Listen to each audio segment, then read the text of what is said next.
పిసినారితనం కన్నా నీచమైన గుణం మరొకటుందా అంటున్నాడు శాస్త్రకారుడు. లోభచ్ఛేదగుణేన కిం పిశునతా యద్యస్తి కిం పాతకై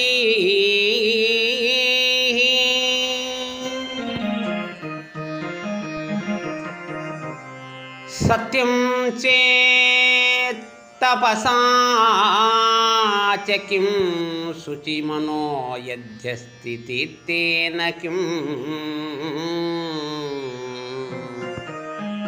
సౌజన్యం యది కిం బలేన మహిమా యద్యస్తి కిం మండనైః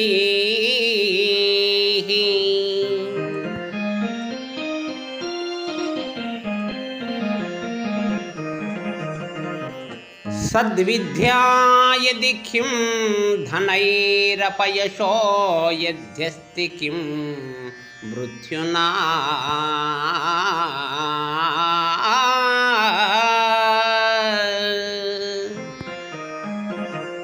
పిసినారితనం కంటే నీచమైన గుణం మరొకటి ఉందా?